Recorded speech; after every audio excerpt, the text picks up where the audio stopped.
बहुत सारी ऐप में जो है लोग अपनी रील्स बना के डालते थे, और बीच में कुछ डिमांड भी ऐसी पड़ी थी फॉलोअर्स के चक्कर में। जी लेकिन बाद में वो शायद वो सक्सेस हो नहीं पाया, क्योंकि अपने घर में चीज़ें बनाना बड़ा आसान होता है जी और 100 लोगों के सामने खड़े होकर परफॉर्म करना बहुत मुश्किल होता है। सर वैसे ही मुश्किल होता है जैसे अपना बिजनेस सेटअप करना, कहीं पे जॉब अप्लाई करना, सेम वैसे ही प्रोसीजर है। लेकिन जैसे हम कहीं जॉब करने के लिए, बिजनेस सेटअप करने के लिए कुछ क्राइटेरिया होता है। क्राइटेरिया, तो कुछ शिक्षा हम लोग पढ़ाई करते हैं उस बारे में, जी कुछ सीखते हैं, तो ऐसे ही ये भी ये एक काम है। मेरी बात में आपका स्वागत है। आज मेरी बात प्लेटफॉर्म पर बात करने के लिए हमारे साथ हैं संजीव शर्मा, जो एक फिल्म अभिनेता हैं, और सीधे बात उन्हीं से करते हैं। आपका बहुत बहुत स्वागत है। Thank you Sudama ji, thank you so much. Sanjeev ji, आप गाजियाबाद से स्कूलिंग करने के बाद जी आपने जॉब की, उसके बाद अचानक क्या लगा कि आपको एक्टर बनना चाहिए? सर अचानक नहीं लगा। ये चीज़ें क्या होता है कि कुछ चीज़ें ना ऊपर इनबिल्ट होती हैं इंसान के अंदर। जी तो अगर आप देखें तो हर आदमी की चाह होती है कि यार मैं भी एक्टिंग करूं, मैं हैंडसम बन के रहूं, मैं गाने गाऊं, मैं ये करूं वो करूं। सब करते हैं क्योंकि सब ये क्या एक्टिंग क्या है सर, ये जन्म से शुरू होती है। जी तो जैसे बच्चा क्या होता है, जब माँ उसको खाने को नहीं देते वो झूठ मूठ की एक्टिंग करता है रोने की, या इनबिल्ट होती है ये एक्टिंग। सब में इनबिल्ट है, ये इनबिल्ट है। हाँ, लेकिन कुछ लोगों का ये प्रोफेशन बन जाता है और कुछ लोग उसको देखना पसंद करते हैं। तो तो क्या शुरू से ही सोचा था कि मुझे एक्टिंग में जाना नहीं है? नहीं सर, मैं ये मतलब आपको मालूम है जो हमारा शहर है अब तो बहुत बड़ा हो गया है, लेकिन जी उस टाइम पे जब मैं अगर 80s की बात करूँ, 90s की बात करूँ, तो ये बहुत लगता था कैसे जाएंगे, कैसे करेंगे, कैसे कोई पहुंचने का भूमि रास्ता क्या है। कोई भूमिका नहीं थी।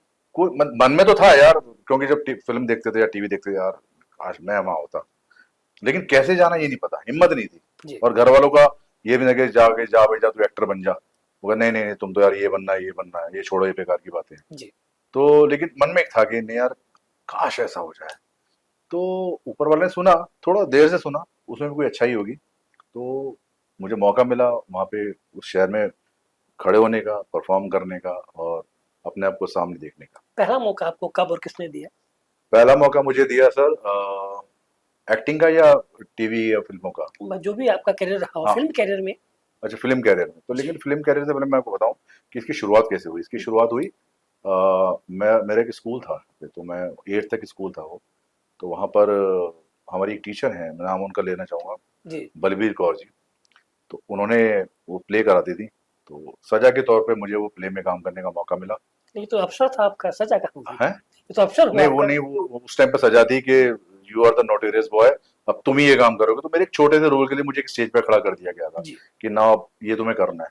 लेकिन पता नहीं उन्होंने उसमें क्या देखा या मुझसे ऐसा क्या हो गया कि वो छोटा करते करते जो वो एक बुजुर्ग का, मतलब 8th क्लास में मैंने एक बुजुर्ग का कैरेक्टर किया जो कि लालची बुजुर्ग है, जी और जो दहेज का लालची है। उसके नाटक का नाम था बहू की विदा, जो हम लोग किताब में ही पढ़ते थे। जी जी तो वो उन्होंने मुझसे मेरी परफॉर्मेंस को देखिए कुछ भी कह के भगवान जाने कैसे, तो वो रोल मुझे मिला और मैंने फर्स्ट टाइम 8th क्लास में एक बुजुर्ग आदमी का किरदार निभाया। और वहां से शुरुआत हुई एक सपना देखने की। लेकिन वो सपना पूरा हुआ बहुत सालों बाद, मतलब सब कुछ करने के बाद, मतलब शादी, जॉब करने के बाद, तब एक मुझे मौका मिला कि नहीं मैं जाऊं और वहां पे कुछ करके देखूं।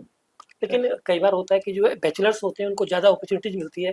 आपने पढ़ाई की, शादी की, बच्चे हुए, नौकरी की, उसके बाद में आपको फिल्म में कैरियर मिला, तो एक अजीब इत्तेफाक नहीं होता? इसके बारे में क्या ये कहना? अजीब इत्तेफाक कई से लोगों के साथ होते हैं, मेरे साथ भी हुआ।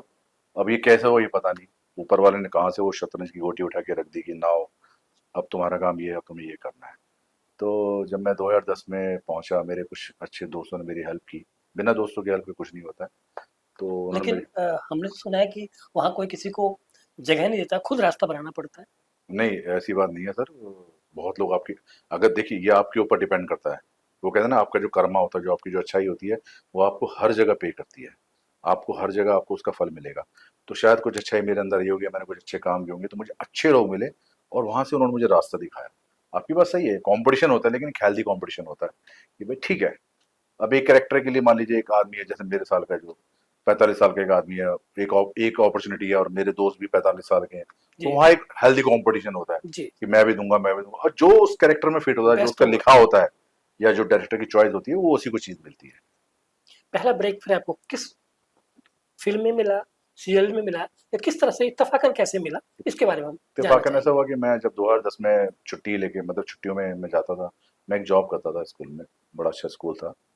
तो मैं छुट्टी लेके वहाँ गया अपने दोस्तों के कहने पर, और वहाँ पे रुका। उस टाइम फोटोग्राफ्स चलती थी। जी। मैंने फोटोग्राफ्स उनके साथ जब, पोर्टफोलियो। हाँ, तो मैंने वो डिस्ट्रीब्यूट करने शुरू किए। तो मेरी फ्रेंड है, वो मुझे राजश्री के ऑफिस में ले गई। जी। वहाँ भी मैंने दिए, और आगे मैं यही काम करता रहा भाई। मेरा काम था पहले फोटो पहुंचाना। तो अचानक एक कॉल आया वहां से कि हमारा एक सीरियल है, दो हंसों का जोड़ा, राजश्री प्रोडक्शन, जिसने जी। मुझे पहला मौका दिया। जी। तो उसमें कैमियो है, आप करेंगे? अब मुझे कैमियो का मतलब नहीं पता, कैमियो क्या होता है ये अब जाके मतलब पता लगा। जिसमें भूमिका देनी है उसके बारे में हमें जानकारी नहीं है। नहीं, मुझे नहीं पता क्या, मुझे था बस काम करना, सामने दिखना है, बस अपने आप को टीवी पे देखना है। तो मैं कहा हाँ जी मैं करूंगा, मेरे को कैमियो मायने नहीं लगता। बोले सर बजट। अब बजट हमें नहीं पता भी क्या बजट है। मैंने कहा वो हम देख लेंगे जैसे भी होगा। तो मैं स्टूडियो पहुंचा। तो वहाँ के जो ईपी थे उन्होंने देखा मुझे, बोले अच्छा अच्छा वेरी गुड ठीक है। तो सर ये इतना अमाउंट है। मैं कहा सर अमाउंट मैं नहीं दिख रहा हूँ, आप मुझे बताओ, मुझे चाहिए आपकी प्राथमिकता भूमिका थी, न कि पैसा। पैसा। कुछ भी नहीं था मेरा, तो मतलब ये था मुझे घुसना है एक बार। मौका मिलना चाहिए। हाँ, तो मौका मिला तो मैंने वहाँ एक उस सीरियल में एक सीक्वेंस था डांस कंपटीशन का, जिसमें लीड लड़का लड़की का कंपटीशन था। मैं जी। एज ए प्राइमरी जज वहाँ पर मैं इंट्रोड्यूस हुआ। सर वो 2 दिन का काम ना, वो मेरा पूरा एक हफ्ते चला। अच्छा। और चेक भी आया तो बड़ा अच्छा लगा। और राजश्री में एक एंट्री मिली, और बहुत सारी चीजें सीखने को मिली मतलब कि कैसे आप डायलॉग बोलते हो, कैसे शॉट होता है, कौन क्या है, ईपी कौन है, क्या सिनेमेटोग्राफर कौन है, डायरेक्टर कौन है, स्पॉट दादा क्या होता है। मुझे ये भी नहीं पता था कि खाने की लाइनें भी अलग होती हैं। जब ब्रेक हुआ तो मैं एक लाइन में खड़ा हो गया जाके। तो मेरे ईपी, अरे संजीव जी आप वहां का खड़े हैं, ये आप तो एक्टर की लाइन में जूनियर्स की थे। लाइन है, जी। ये तो टेक्नीशियन की लाइन है, आप एक्टर की लाइन तो यहाँ, एक्टर तो यहाँ बैठेगा आराम से। तो then I came to know कि भाई ऐसा भी होता है, और मेकअप भी मैंने पहली बार लाइफ में अप्लाई किया था। तो उस सीरियल से है ना मैंने बहुत सारी चीज सीखी। तो वो that was my first break. और बहुत अप्रिशिएट हुआ, बहुत सारे फोन भी आए, तो लगा कि नहीं यार हाँ अभी अभी कुछ हो सकता है।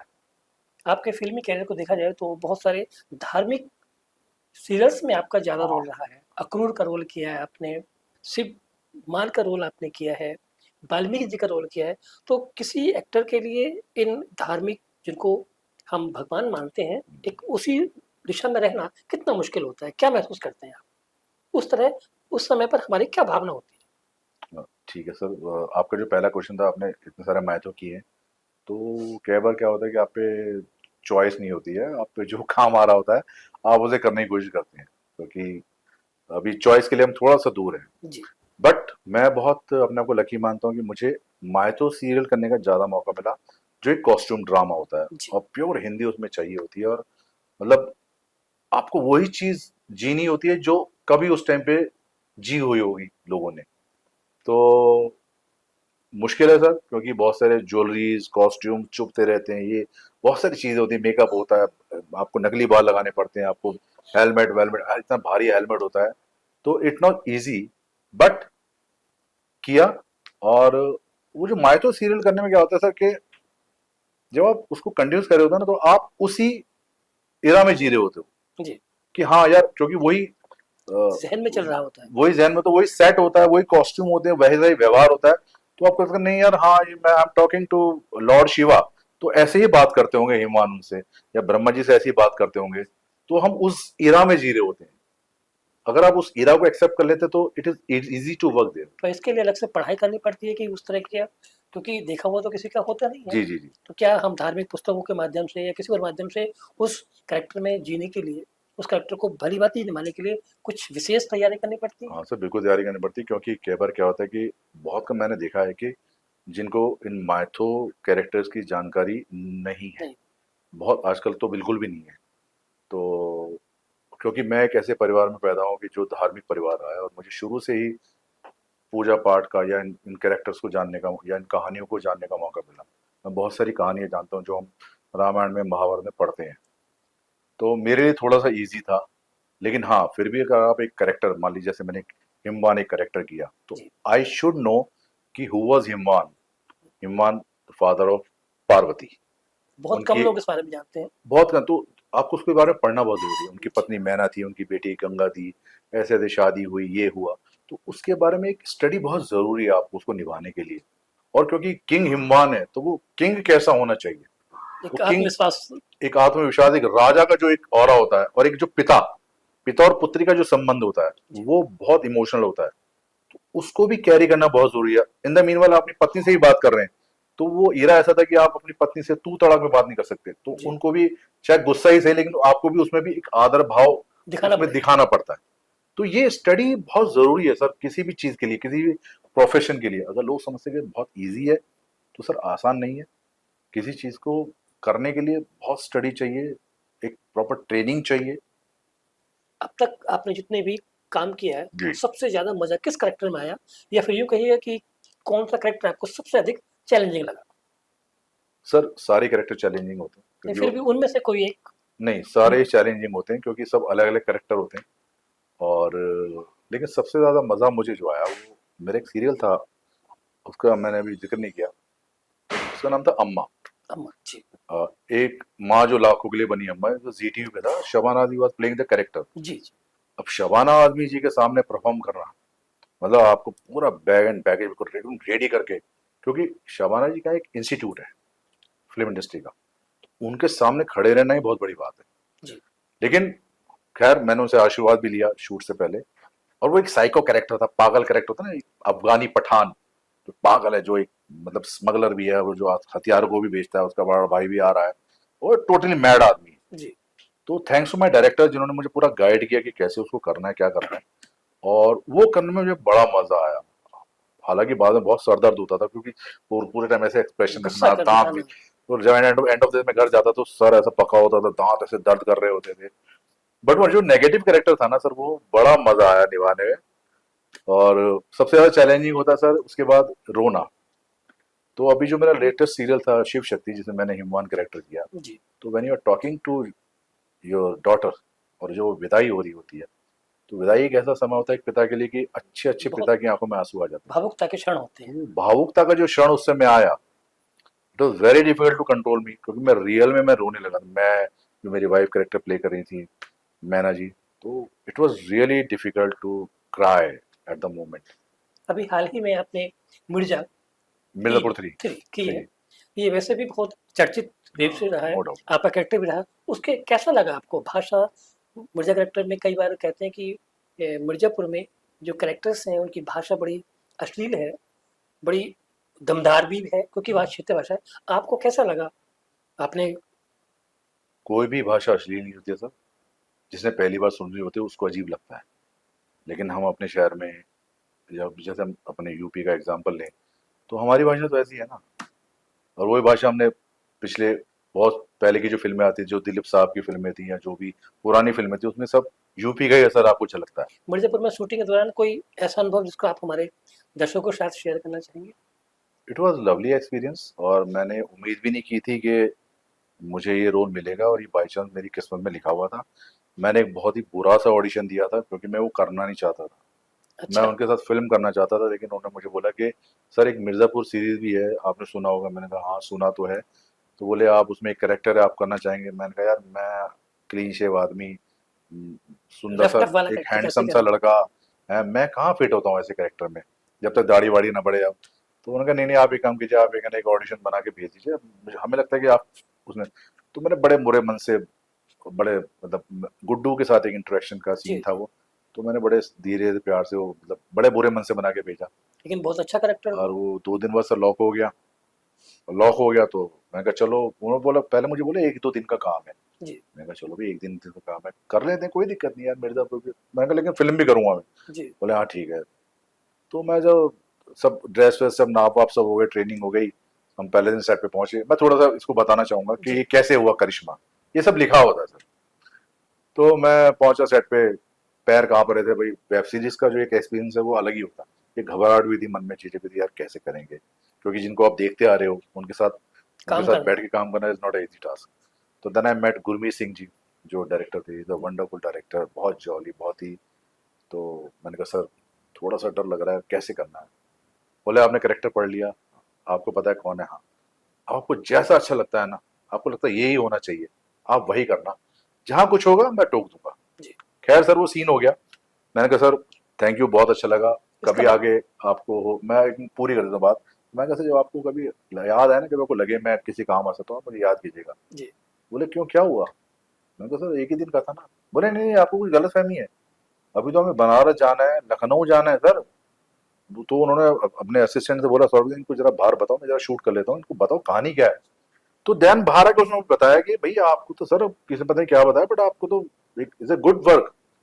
मैंने कहा अच्छा ठीक है, तो थैंक्स टू गॉड कि भाई एक दिन का काम जो है 10-11 दिन में चला गया।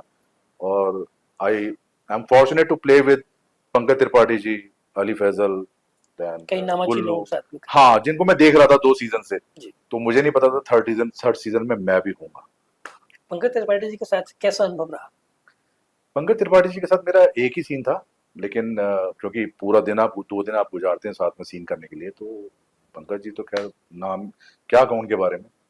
इज अ बहुत ही सरल व्यक्ति हैं, बहुत ही जमीन से कोऑपरेटिव भी जुड़े, है। बहुत कोऑपरेटिव हैं, और बहुत ही मजेदार भी हैं, और बहुत पूरा कोऑर्डिनेशन है, पूरा मतलब सपोर्ट रहता है।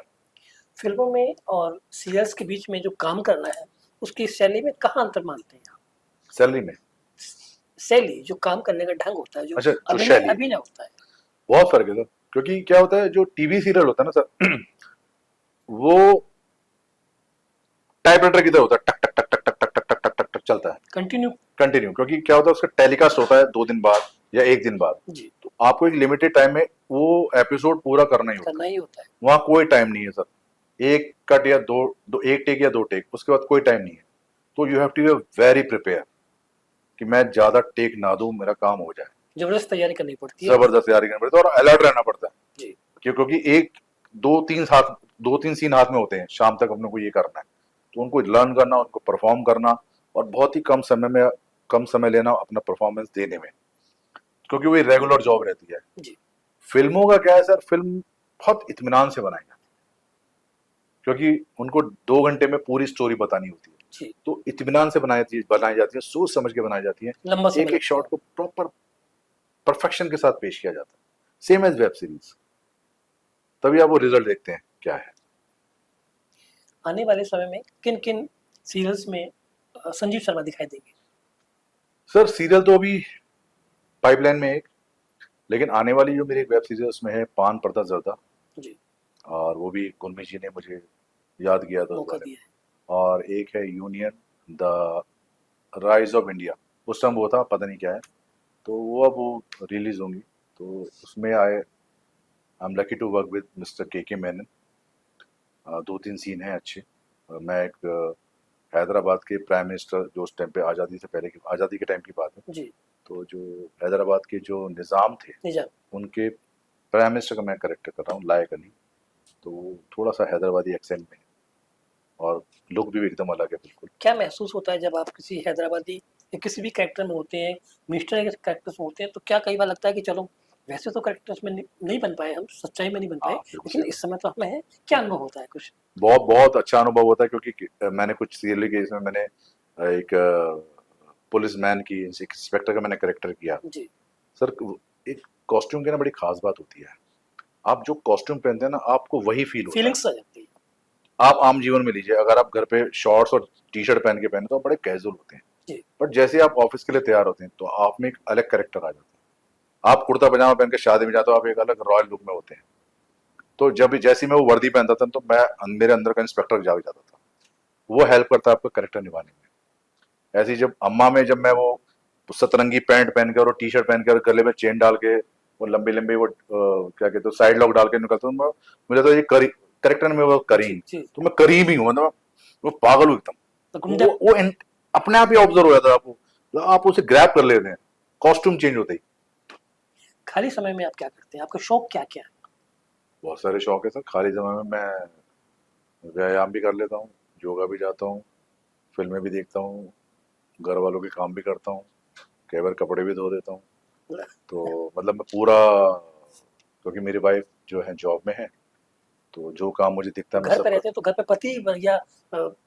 मतलब जैसे हाउस वाइफ होती है तो मैं हाउस हस्बैंड बन जाता हूँ। जी। जी। तो मम्मी का ध्यान रखना, बच्चे के पढ़ाई में देखना, और समाज को भी देखना पड़ता है। किसी के मिलना जुलना, आना जाना, सुख दुख में सामाजिकता का शरीक होना, निभाना भी वो जरूरी है। बहुत जरूरी है सर। आजकल के टाइम में सामाजिक होना बहुत जरूरी है। किसी के लोग कहते हैं ना कि किसी के सुख में जाओ ना जाओ, दुख में जरूर जरूर जाओ। लेकिन मैं कहता हूँ सुख में भी जाओ और दुख में तो सबसे पहले जाओ, तभी लोग आपके लिए खड़े होंगे। आजकल सोशल प्लेटफॉर्म पर बहुत सारी रील्स आती हैं और उसमें बहुत से अभिनय आता है। क्या ये माना जाए कि सोशल मीडिया पर जो लोग काम करते हैं, जो रील्स बनाते हैं, क्या उनकी नज़र फिल्म इंडस्ट्री वाले भी रखते हैं? उन्हें कहाँ तक आगे बढ़ने का मौका मिल सकता है? सर बीच में ना एक बहुत से ट्रेंड शुरू हुआ था, खासतौर से कोविड में, कि बहुत सारी ऐप में जो है लोग अपनी रील्स बना के डालते थे, और बीच में कोई डिमांड भी ऐसी बढ़ी थी फॉलोअर्स के चक्कर में। जी। लेकिन बाद में वो शायद वो सक्सेस हो नहीं पाया, क्योंकि अपने घर में चीज़ें बनाना बड़ा आसान होता है जी। और 100 लोगों के सामने खड़े होकर परफॉर्म करना बहुत मुश्किल होता है। तो बाद में धीरे धीरे समझ में आया कि नहीं भाई, जो एक्टर है वो एक्टर ही काम कर सकता है। मतलब कलाकार अलग-अलग होते हैं, रील्स कलाकार, एक्टर्स अलग हाँ, होते हैं। मतलब ये देखिए कैटेगरी तो एक रोड पे नुक्कड़ नाटक करता है, जी। एक स्टेज पे ड्रामा करता है, एक सीरियल में काम करता है, एक एपिसोडिक में काम करता है, जी। एक वेब सीरीज में काम करता है, एक फिल्मों में काम कर रहा होता है। तो चीजें चेंज हो जाती हैं। अपने घर में बना के करना इज अ डिफरेंट थिंग, जी। और 100 लोगों के सामने खड़ा होना जहाँ पे एक आदमी का बहुत सारा पैसा लगा हो, वहां पर कोई आदमी दाव नहीं खेलेगा, वहां पे उसको परफेक्ट। व्यावसायिकता है वहाँ पर। जी बिल्कुल। आपने पद्मावत में ट्रांसजेंडर का रोल किया है, कितना मुश्किल होता है? सर हर चीज बहुत मुश्किल है, ये जिंदगी बहुत मुश्किल है। लेकिन जो आपने प्रश्न पूछा उसका मैं जवाब दूंगा कि मेरी बड़ी इच्छा थी वो करेक्टर करने की, जी। क्योंकि वो कोई खास। बुलावा आया था संजय लीला भंसाली जी के यहाँ जी। से। जी। तो उन्होंने पूछा था कि मैंने किसी सेनापति के लिए ऑडिशन दिया था, तो मुझे पूछा गया कि क्या आप ट्रांसजेंडर करना पसंद करोगे। अमूमन लोग करते नहीं है, जी। जी। लेकिन मैंने कहा नहीं, मैं बिल्कुल करूंगा, क्योंकि इतने बड़े शो मेकर के साथ काम करने का मौका मिल रहा है, और ये मौका मैं किसी कीमत पे नहीं खोना चाहता। और मैंने किया सर, और जब वो मैं ड्रेसअप होके वो बाल, वो करेक्टर का नाम था हुजूरिया, जी।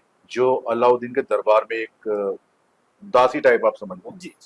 बहुत बड़ी सुंदर होती है वो। तो वो मैंने किया, और when I went to Sanjay sir, तो उन्होंने मुझे बोले वेरी ब्यूटीफुल।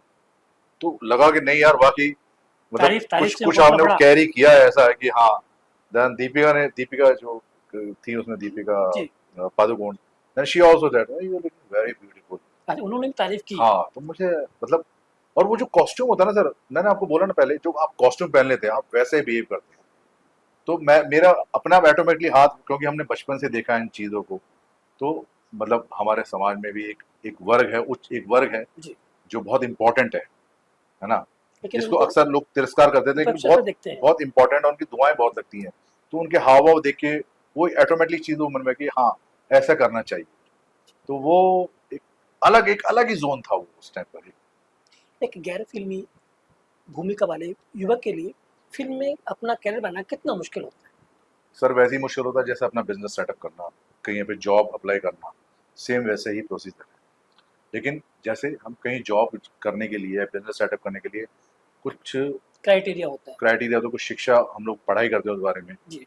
कुछ सीखते हैं, तो ऐसे ही ये भी, ये एक काम है, ये बहुत आसान नहीं है, बहुत मुश्किल है, और इसके लिए आपको विधिवत ट्रेनिंग और पढ़ाई करनी बहुत जरूरी लेकिन पुराने समय में तो जो एक्टिंग थे उसमें किसी की तरह कोई भी, किसी तरह का कोई भी डिग्री नहीं होती थी, कोई भी अ, उपाधि नहीं मिलती थी उनको, लेकिन बहुत अच्छा रोल करते थे।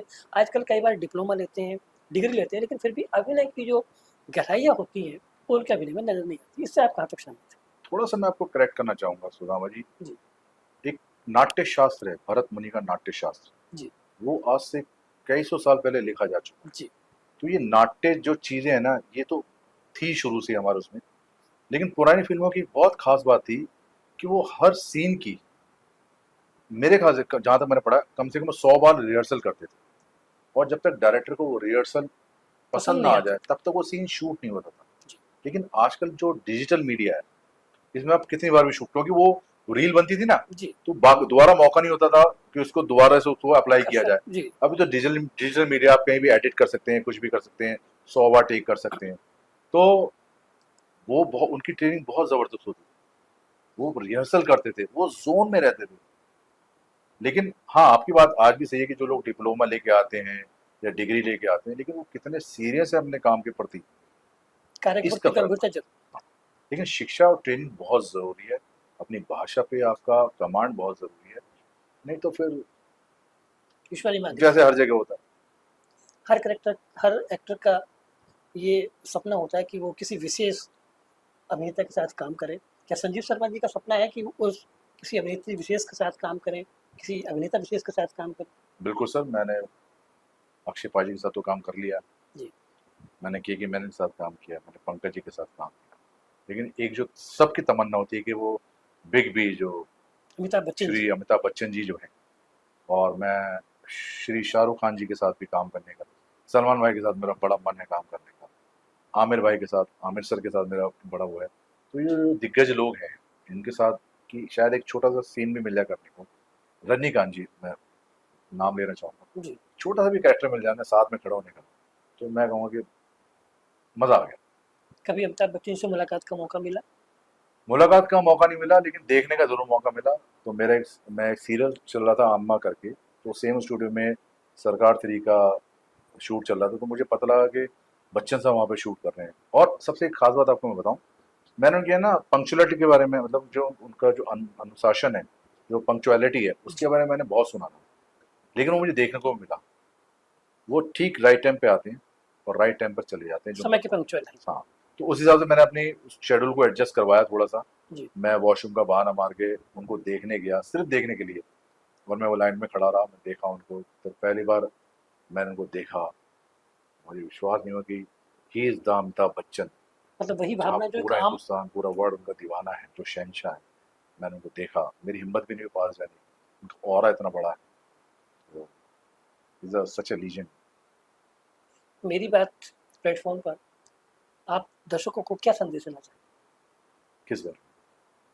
जो एक भारतीय नागरिक होने के नाते आज के माहौल को देख कर के क्या संदेश आप देना चाहेंगे? देखिए सर, संदेश तो बहुत सारे हैं, लेकिन मैं तो यही कहूँगा भैया कि अगर आप, जैसे मैं फिल्म लाइन से हूँ, तो आप इजी मत समझिए किसी बात को, पूरी ट्रेनिंग लीजिए, प्रॉपर पढ़ाई कीजिए, थोड़ा टेक्निकल ज्ञान भी आपको होना चाहिए, हम्बल रहिए, ज़मीन से जुड़े रहिए, अपनी भाषा पे कमांड रखिए, और सोच समझ के आइए, क्योंकि ये बहुत इनसिक्योर लाइन है। तो अपनी पढ़ाई भी आप पूरी करके आइए, ताकि बाई चांस नेवर नो कि आप नहीं सफल हो पाए, तो आप दूसरा एक ऑप्शन ढूंढ सकें। आजकल बहुत सारे एक्टर्स हैं जो सेकंड ऑप्शन हैंड में साथ में रख के चलते हैं, किसी का कुछ है, किसी का कुछ है। तो और हमारी इंडस्ट्री में कहा जाता है कि अगर आप एक्टर 20 हैं और इंसान आप 18 हैं, तो थोड़ा सा मिसमैच हो जाएगा। लेकिन आप इंसान 20 हैं और एक्टर 18 हैं, 16 भी हैं, तो भी चलेगा, क्योंकि हमारा इतना इम्पोर्टेंट क्या ज़रूरी है। है कि इंसान होना, वो सबसे इम्पोर्टेंट है। ईमानदारी बहुत इम्पोर्टेंट है अपने काम के लिए। फ़िल्म इंडस्ट्री में गॉडफ़ादर का किस हद तक महत्व है? हर चीज़ का अपना अपना महत्व है सर। कोई आपको हाथ पकड़ के अगर ले जाता है, तो आपकी बहुत अच्छी किस्मत है, आप बहुत जल्दी चीज़ों को पा सकते हैं। लेकिन उसके बाद भी आप ही की मेहनत काम आएगी, आप ही का टैलेंट काम आएगा, आप ही की शिक्षा काम आएगी। क्योंकि हाथ पकड़ के एक दायरे तक तो ले जाया जा सकता है, आगे तो युद्ध आपको ही करना है। मतलब प्रतिभा है तभी आप रुक पाएँगे। हाँ, प्रतिभा है। जैसे कृष्ण, भगवान कृष्ण ने जो रथ हाँका था अर्जुन का, जी, तो रथ हाँका था, लेकिन युद्ध किसने लड़ा? अर्जुन ने। तो गॉडफादर या कोई भी चीज़ आपको एक लेवल से लेके जा सकता है, लेकिन आगे तो आपने ही बढ़ना है, आपका टैलेंट से आगे बढ़ना है। ये बहुत समय से मैं देख रहे हैं आपने ये 2-2 मालाएँ पहनी हुई हैं। जी, जी। क्या कोई ख़ास वजह? ये जो माला है, ये तो मेरे गुरुजी ने दी हुई है, श्री सत्येंद्र महाराज जी लोनावला, और स्वामी ईश्वरदास जी जो हैं, जी, उनके पुत्र हैं विजेंद्र महाराज जी, तो उन्होंने मुझे दीक्षा दी थी, मैं इसका जाप करता हूँ, और मुझे बहुत अच्छा लगता है और बहुत पावर मिलती है मुझे। और ये तो ऐसे ही विश्वास है। का प्रतीक है। जी, जी, बिल्कुल, क्योंकि जब तक आपका किसी चीज़ पे विश्वास नहीं होगा, आप आगे नहीं बढ़ सकते। तो कहीं न कहीं किसी न किसी इंसान को एक एक ताकत की ज़रूरत होती है, एक ध्यान की ज़रूरत होती है, एक शक्ति चाहिए जो आपको हर समय आगे बढ़ाए रखे। तो अध्यात्म से ही मिल सकती है। वो अध्यात्म से मिल सकती जो आज का युवा फ़िल्म इंडस्ट्री में अपना करियर बनाना चाहता है, उसको किस तरह से शुरुआत करनी चाहिए? उसके लिए क्या-क्या ज़रूरी चीज़ें हैं? उनके बारे में आप क्या बताना चाहेंगे? सबसे पहले तो कॉन्फिडेंस होना चाहिए कि मैं जो करने जा रहा हूँ वो मैं करूँगा। इट डज़न्ट मैटर कि आपका रंग क्या है, आप कैसे दिखते हैं। रंग रूप बहुत मायने नहीं रखता। अभी मायने नहीं रखता है, पहले बहुत था लेकिन अब इतना मायने नहीं रखता। अब आपकी जो आपकी कला है ना, वो मायने रखती है। क्योंकि आप बहुत सारे एग्जाम्पल आजकल आप इंडस्ट्री में देख सकते हैं। तो कॉन्फिडेंस बहुत ज़रूरी है, अच्छा साथ बहुत ज़रूरी है, और उससे भी ज़रूरी है कि आप जिस चीज़ में जा रहे हैं, मान लीजिए मैं बिजनेस करने जा रहा हूँ तो मुझे एमबीए करना पड़ेगा, जी। या मुझे बीबीए करना पड़ेगा, मुझे साइंटिस्ट पढ़ना है तो मुझे साइंस साइंस साइड लेनी पड़ेगी, बैंक में जाना है तो कॉमर्स वगैरह। तो ऐसे ही अगर आपको एक्टिंग में जाना है तो आपको उस वो जो कला है उसके बारे में जानकारी बहुत ज़रूरी है। और वो आप उसके लिए जैसे एनएसडी है। बेसिक जानकारी। हाँ, बेसिक नहीं सर, पूरी जानकारी, पूरी जानकारी। पीएचडी लेवल तक की चाहिए, है ना, क्योंकि ये आसान काम नहीं है। जी। तो जैसे एनएसडी है, जैसे एफटीआई पुणे है, या और भी एक्टिंग जो अच्छे स्कूल्स हैं, वहाँ आपको एटलीस्ट पता लगेगा कि ये कैसे करना है, क्या करना है। ठीक है। और उसके बाद उस ट्रेनिंग के बाद अब आप की किस्मत कितना आपको साथ देते हैं, ये भी बहुत इंपॉर्टेंट है। तो और साथ में एक अच्छी पढ़ाई होगी तो क्या एक दूसरा एक ऑप्शन भी आपको रेडी रहता है। बाई चांस नहीं हो पाया, मान लीजिए हो जाता है, कई बार बहुत लोगों के साथ होता है। अधिकांश नहीं होता तो है। क्या होता है कि आदमी, अब खर्चे के लिए पैसा चाहिए ना, जी। जिंदा रहने के लिए, तो वो वहां से कमा सकता है। मौका मिला अच्छा करने का तो वहां कर सकता है। लेकिन शिक्षा बहुत जरूरी है सर, किसी भी फील्ड की।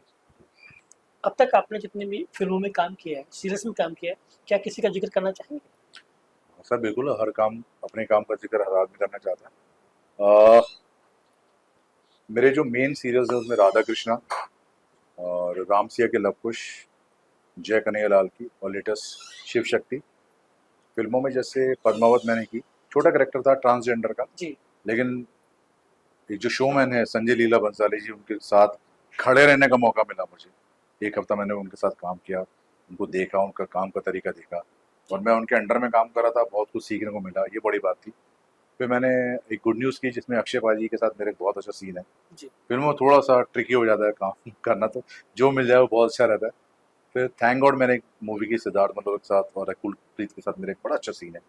इंद्र कुमार जी के साथ अंडर में मैंने काम किया उनके। जी।